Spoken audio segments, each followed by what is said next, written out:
Praise the Lord. जय मसीह की। परमेश्वर पिता का धन्यवाद करता हूँ कि जिस परमेश्वर ने एक बहुत ही सुंदर समय दिया है। भाई और बहन और मित्रों, मैं पिछले दिनों में बात कर रहा हूँ मूर्ति के बारे में। मूर्ति क्या है? मूर्ति हमारा क्या बिगाड़ सकती है? मूर्ति हमें क्या ठेस पहुँचा सकती है? उसके बारे में मैंने पिछले संदेशों में बात किया। मूर्ति दो प्रकार की है, एक जीवित और एक मरी हुई। जो जीवित मूर्ति है वो चलती फिरती रहती है और मरी हुई मूर्ति है वो एक जगह पर स्थिर रहती है। जीवित मूर्त परमेश्वर ने बनाया है और मरा हुआ मूर्त मनुष्य ने बनाया है। अभी मूर्त का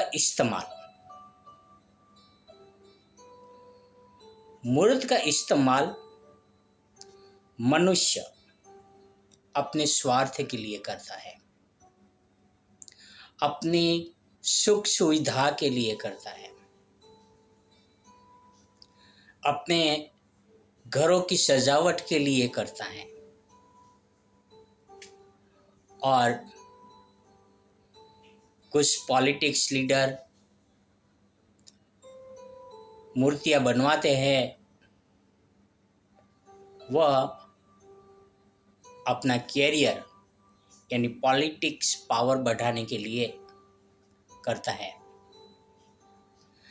ताकि लोगों को अट्रैक्शन कर सके। यह पॉलिटिक्स पार्टियों का मकसद होता है। और हर एक पॉलिटिक्स पार्टी वह कोशिश करती है कि पब्लिक का ध्यान अपनी ओर खींचने के लिए, और ध्यान देती है कि पब्लिक है वो किसको ज़्यादा लाइक करते हैं, और उसी के हिसाब से पॉलिटिक्स लीडर है बातें करते हैं और ऐसी प्रकार के काम करते हैं। मैं कोई जाति या कोई धर्म को लेके बात नहीं कर रहा हूँ, मैं मूर्ति को लेके बात कर रहा हूँ। और मूर्ति को पूजने वाले हर एक का समाज, हर एक जाति और हर एक धर्म में है, जो बाइबल के हिसाब से गलत है। तो हम देख रहे हैं कि मूर्ति पॉलिटिक्स इस्तेमाल करते हैं, यानी नेता लोग इस्तेमाल करते हैं अपना वोट बैंक के लिए, और कुछ मूर्ति को इस्तेमाल करते हैं अपने बिजनेस के लिए। यानी जहाँ पर मूर्ति खड़ा कर देते हैं वहाँ पर एक दान पेटी रख देते हैं और मंदिर बनाते हैं, उसके नाम पे बहुत सारे चंदे उघराते हैं, कलेक्शन करते हैं, और वो एक प्रकार का बिजनेस हुआ है। कुछ लोग मूर्ति को इस्तेमाल करते हैं अपने बिजनेस के लिए, कुछ लोग मूर्ति को इस्तेमाल करते हैं अपने राजनीतिक कार्यों के लिए, कुछ लोग मूर्ति को इस्तेमाल करते हैं अपनी सुख सुविधा के लिए, और कुछ लोग मूर्ति को इस्तेमाल करते हैं अपने घर को सजावट के लिए, कुछ लोग मूर्ति को इस्तेमाल करते हैं अपने स्वार्थ के लिए। भाई और बहन और मित्रों, पर परमेश्वर कहते हैं कि तुम न मूर्ति को खुदवाना और न मूर्ति को मानना। क्यों परमेश्वर ऐसा कहते हैं? आओ हम एक वचन पढ़ेंगे, निर्गमन 20 में 3 से लेकर 6 तक।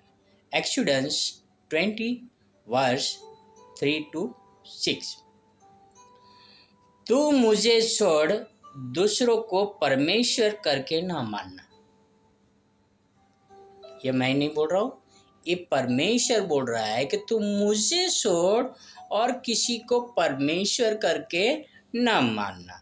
आगे ये लिखा है, तो अपने लिए कोई मूर्ति खोदकर न बनाना और न किसी की प्रतिमा बनाना और बनाना जो आकाश में या पृथ्वी पर या पृथ्वी के जल में है। न आकाश की वस्तु को, न पृथ्वी पर की वस्तु को और न जल की वस्तु को किसी भी प्रकार की प्रतिमा न बनाना। ये प्रभु परमेश्वर का वाणी है। प्रभु परमेश्वर कहता है मूसा को। और आगे क्या कहते हैं, तो उनको दंडवत ना करना। क्या कहते हैं, तो उनको दंडवत ना करना और ना उनकी उपासना करना और ना उसकी तो उपासना करना और ना उन, क्योंकि मैं तेरा परमेश्वर यहोवा जलन रखने वाला परमेश्वर हूँ और जो मुझसे बैर रखते हैं उनके बेटों पोतों परपोतों को भी पितरों का दंड दिया करता हूँ और जो मुझसे प्रेम रखते हैं और मेरी आज्ञाओं को मानते हैं उन हजारों पर करुणा किया करता हूँ। भाई और बहनों और मित्रों, परमेश्वर ने कहा है कि तुम कोई मूर्त खुद कर न बनाना, न पृथ्वी के कोई पक्षी की, न पृथ्वी पे कोई जानवर की, न पृथ्वी के कोई मनुष्य की, न आकाश के कोई गण की, न समुद्र में रहने वाले कोई जंतु की कोई भी प्रकार की मूर्ति न बनाना और न तो उसकी उपासना करना, न उसको तू नमस्कार करना। और क्या करते हैं कुछ नेता लोग, कोई मनुष्य की मूर्ति खड़ी कर देते, महान पुरुषों की हम आदर करते हैं। हमारे देश में या हर विदेश में जो भी महान पुरुष हुए सभी का आदर करते हैं, पर उस मूर्ति के सामने झुकते हैं, दंडवत करते हैं, प्रणाम करते हैं। पर परमेश्वर कहते हैं कि मैं इस बात से बैर रखता हूँ और परमेश्वर ने मना किया है कि तुम न उसके सामने दंडवत करना, न प्रणाम करना और न उसका तुम उपासना करना। भाई और बहन और मित्रों, कुछ मैं सभी को नहीं, कुछ मसीह भाई बहनें भी है जो मूर्ति पूजा करते हैं और किस तरह से वो उपासना करते हैं, दंडवत करते हैं और उसके सामने प्रणाम करते हैं। भाई और बहन और मित्रों, पवित्र शास्त्र बाइबल कहता है कि तुम कोई भी मूर्ति खुद कर न बनाना, किसी भी प्रकार की नहीं। और हमने देखा कि लोग मूर्ति अपने इस्तेमाल के लिए बनाते हैं और अपने फायदे के लिए उसको इस्तेमाल करते हैं।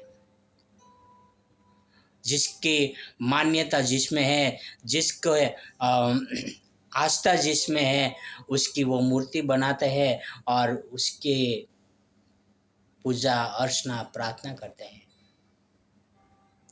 पर हमारे जीवित परमेश्वर, स्वर्ग और पृथ्वी के अधिकारी, सारा संसार को बनाने वाले परमेश्वर यह कहता है कि तुम ना कोई मूर्ति खोद कर बनाना और ना कोई तुम उसको उपासना करना, ना तुम उसको प्रणाम करना, ना तुम उसको दंडवत करना, नहीं तो तुम्हें दंड मिलेगा। यह जीवित परमेश्वर की आज्ञा है। भाई और बहनों और मित्रों, हमें किस निर्णय ले कि हम जीवित परमेश्वर को छोड़ और किसी की उपासना नहीं करेंगे, किसी को दंडवत नहीं करेंगे। हम हमारे फायदे के लिए किसी का इस्तेमाल नहीं करेंगे। आओ हम एक निर्णय लें और हम एक प्रार्थना करें। हे हमारे जीवित परमेश्वर, राजाओं के राजा, प्रभु के प्रभु, हमारे अपराधों को क्षमा करना। हमारे जीवन में कई बार हमने मूर्ति को अपने फायदे के लिए इस्तेमाल किया है पिता। पिता आपसे प्रार्थना, आपसे नम्र में विनती करता हूँ, उन अंधों के साथ रहिए पिता, जिनकी अंधश्रद्धा मूर्तियों के साथ जुड़ी हुई है पिता। वह अंधश्रद्धा से बाहर निकल के आपकी उपासना करे और आपको प्रार्थना करे पिता।